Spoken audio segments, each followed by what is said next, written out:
first on stage, we have our wonderful, wonderful YESx speaker, Stephen. I actually see him on the day do this talk, and it's absolutely fantastic. It's his vision of world peace, and I know every single one of us would love that. Please welcome to the stage, Stephen Karbaron.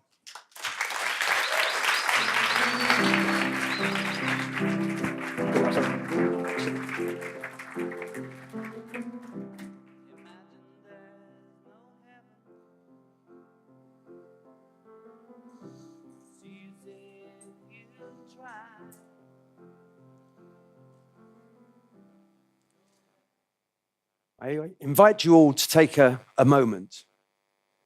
Put down your phones, put down your notepads, just sit back in your seats, sit up straight. You can do this with your eyes open or closed.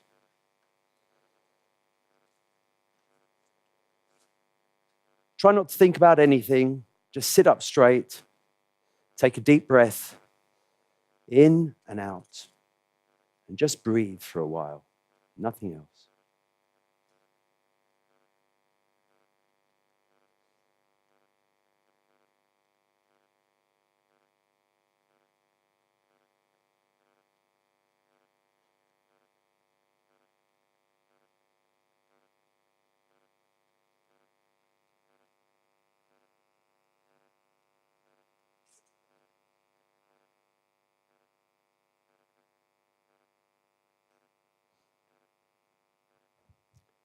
Everything starts with a thought. That thought becomes an idea. We take that idea and we take some action, and that idea becomes an intention.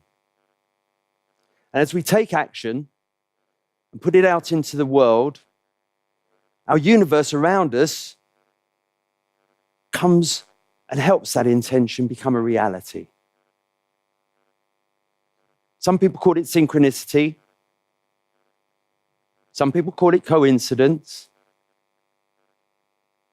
Some people call it the law of attraction. There's lots of different names, but I'm sure you've all experienced this. I certainly have experienced this myself. When I put ideas out there, things just start to come and get into the flow and follow it through. Back in 2004, Carl Purcell, a very good friend of mine, introduced me to Tony Robbins. He took me to my first UPW event. I learned a lot there, and I decided I'd sign up for Mastery University, and I continued my personal development, my personal growth. And that's really, I suppose, where my story begins, where I started my latest intention, even though I didn't realize it back then. Everything that's happened since then has brought me to this stage in front of you today. I'd like you to also realize your intentions, and if they're good intentions, to work together with them and develop what you want. But today, I'd like to focus you all on my intention, which is world peace. I know it's something that's deep in everyone's heart. It certainly is in mine.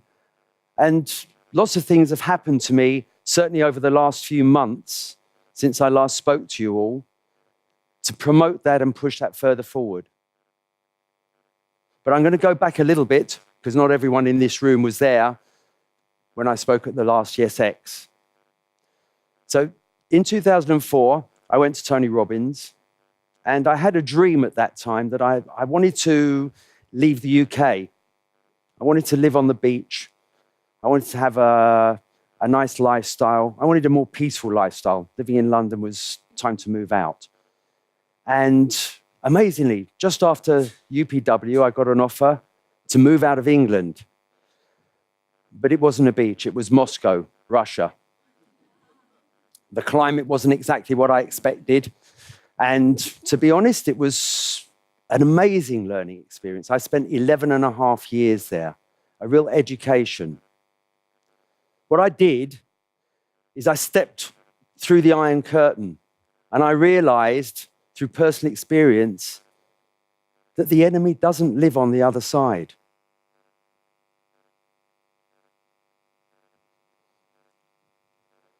While I was in Russia, Carl came to me again and said to me, Success Resources are looking for a partner to help them bring Russians to Tony Robbins.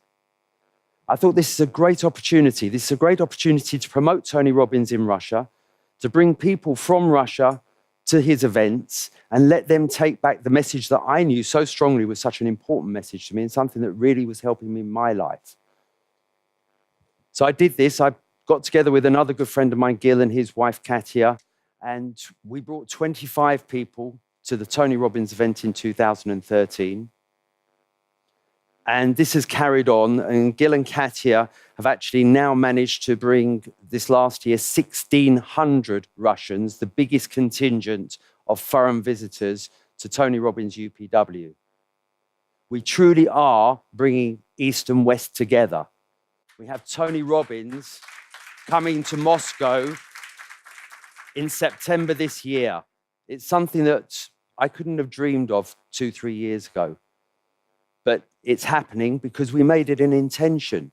We put it out there. We said what we wanted, and then the world, the universe started acting for us and making these things happen. If you have a good intention, put it out there. Don't hold it inside you.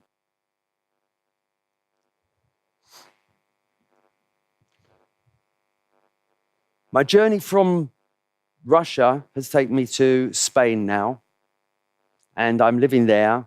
And a few months ago in April, I came back over to London to go to another UPW session. I've been to several. I brought a lot of Russians to them, and I enjoy bringing people to UPW because I think it's a great way for people to learn. How many people here have been to UPW? Okay, most of you. So you know how great it is and how you get a great experience from there. And Tony teaches us many of the things that I'm talking about tonight. Certainly, I've learned them from Tony. So when I was at UPW this year, I was introduced, Gil, this friend of mine, introduced me to a guy called Michael Karlholm. Now, Michael is a very spiritual guy. He's lived with the Dalai Lama for 13 months. He practices a lot of meditation in different formats and worked with a lot of different groups, and he puts on many, many festivals. And we discussed something that I told you about back in April. I stood up in front of you all on the 25th of April and told you that we discussed and planned to do an event where we're going to bring 500 million people online one day to celebrate peace. The idea is that there'll be different formats, whether it's celebrations, parties, meditations, blessings, all different formats for people to celebrate together. And we believe this will create a shift in the consciousness of the world that will actually create towards world peace. Since going on UPW, I've looked into a lot of different researches online because I really got excited about this, and I thought, okay, what groups are doing work on world peace? I need to learn more about it before I start teaching it to other people. And I came across a group called GUSP, Global Union of Scientists for Peace, and they've done a lot of research with transcendental meditation. I don't know if anyone does transcendental meditation here, but it's a very interesting philosophy that they have. And it's a very simple form of meditation, but very, very powerful. So I read about it, and I found there was an article in their website that talks about an experiment they did in 1993 in Washington, D.C. They had, for a 2-month period in June and July 1993, they had started with 800 and eventually had 4,000 people practicing transcendental meditation outside of the government buildings in Washington, D.C. And they had an unprecedented 23% drop in violent crime at the end of that period. It's amazing that just by people doing this meditation, it actually became something that harmonized with the whole society. It goes outside of just the people doing the meditations, because I don't think the people doing the meditations were causing the crimes myself. But I might be wrong. So I decided that, okay, if this is going on and I'm destined to work towards world peace, I wanted to take a course in transcendental meditation and see what this was all about. But before that, this friend of mine, Michael, invited me to an O&O Academy event in Lindau, Germany, with Pridhaji. And again, this was an amazing event with lots of meditations and a lot of spirituality. But the most amazing thing is on the second day, they announced their intention to have a worldwide peace festival.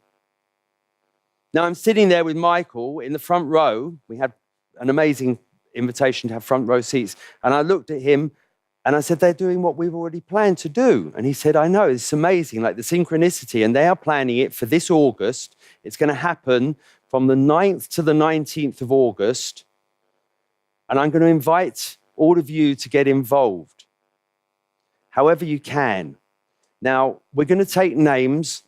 David, if you can just wave your hand. David over there is going to take names of anyone who would like to get involved. There's going to be events in London. It's going to happen on the 19th of August. They're going to link with the ECAM temple, and there's going to be all different sorts of blessings and things. And those of you who are into meditation will know a little bit about this. Anyone who's done transcendental meditation, it's something very similar. It's very deep, and it's all about connectivity and affecting global consciousness.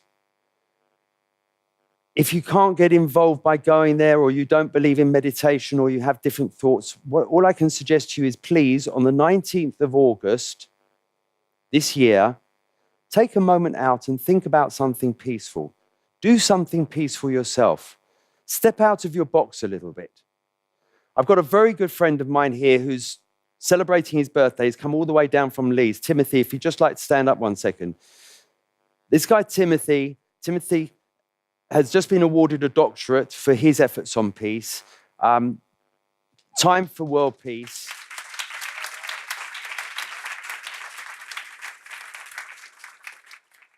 And he's come down especially to support me on his birthday. So I think, again, happy birthday, Timothy. And I'd like to just say to you that it's always time for world peace, but Timothy's idea is at 4 o'clock every day. So not just on one special day, but 4 o'clock every day. Have a thought to do something peaceful. And I think the more that we do this, the more we resonate peace, it will go out there. The ripple will happen. Now, I told you it was my intention, and I'd like to just read something to you before I finish off. This was something I wrote in 2006. I wrote this and I sent it to all my friends that I've made at Date with Destiny, which is an amazing event. If any of you have done it, you'll know. If you haven't done it and you thought UPW was amazing, I'd really recommend go and do Date with Destiny. It's like 100 times more powerful. This is what I wrote there, so if you'll just bear with me. Always be strong and believe in miracles. Sometimes when you want things hard enough, and they are for good, not just self-indulgence, the light will answer. And maybe the impossible will become possible. Perhaps for the next week, we can all ask for more love and peace in the world. More humility and understanding of others. More kindness and compassion. Perhaps with our united love, we can achieve a moment that we all look on and understand to be the sign that we are on the right track. That our journey, our game is worthwhile. Because so many lights are helplessly lost in this world, behind their masks, so deep in sleep that they would prefer to destroy than create. Let us all go to sleep every night this week and speak to the light we believe in, the light we have experienced. And ask that it gives the world a moment to look at itself and to improve in some way, to step closer to the finale. The day when we can all celebrate like we've never celebrated before. On a scale of 1 to 10, let's make it 100. Thank you.